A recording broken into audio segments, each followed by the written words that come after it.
ചെമ്പകമരം കരിഞ്ഞു പോകും എന്ന് വിശ്വസിക്കുന്നവർ. ഞങ്ങളുടെ ഗ്രാമപ്രദേശത്ത് ഒരു പെൺകുട്ടി സൈക്കിൾ ചവിട്ടാൻ പാടില്ലായിരുന്നു. സൈക്കിൾ ചവിട്ടിക്കഴിഞ്ഞാൽ ഈ പെൺകുട്ടിക്ക് വിവാഹം കഴിയുമ്പോൾ കന്യകാത്വം തെളിയിക്കാൻ പറ്റില്ല എന്നുള്ളൊരു വലിയ വെല്ലുവിളി ഉണ്ടെന്ന് ഓർമ്മപ്പെടുത്തുന്ന ഒരു സമൂഹമായിരുന്നു.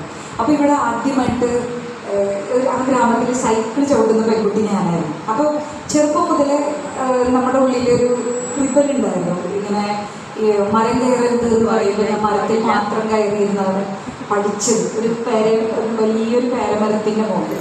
അതുപോലെ പീരീഡ്സ് ആയാലും ചെമ്പകമരത്തെ തൊടരുത് എന്ന് പറഞ്ഞു കഴിഞ്ഞാൽ ഞാൻ തറവാട്ടിലെ ചെമ്പകമരത്തിൽ അന്ന് എന്തായാലും പോയി പൂ പറിക്കും. അപ്പോൾ ഇങ്ങനെയുള്ള ഈ നിഷേധാത്മകത്വം എനിക്ക് തോന്നുന്നു കുറേ കഴിയുമ്പോൾ അത് സർഗാത്മകതയുമായിട്ട് ചേരുന്നു എന്ന് തോന്നുന്നു. അപ്പോൾ നമ്മുടെ ഒരു വെല്ലുവിളി. അപ്പോൾ ഞാൻ വിചാരിച്ചു എൻ്റെ ഏറ്റവും വലിയ ആഗ്രഹം എഴുത്തുകാരിയാവുക എന്നുള്ളത് തന്നെ. അപ്പോൾ എൻ്റെ പോലെ വളരെ ചെറിയ അനുഭവങ്ങളിൽ ഒരു പ്രൈമറി സ്കൂൾ ടീച്ചറിൻ്റെ മകൾ, തീരെ ഒറ്റപ്പെട്ട ഗ്രാമപ്രദേശത്ത് വളരുന്ന ഒരു പെൺകുട്ടിക്ക് ഒരു എഴുത്തുകാരിയാവണമെങ്കിൽ ആദ്യം അനുഭവങ്ങൾ വേണമെന്ന് പറയും.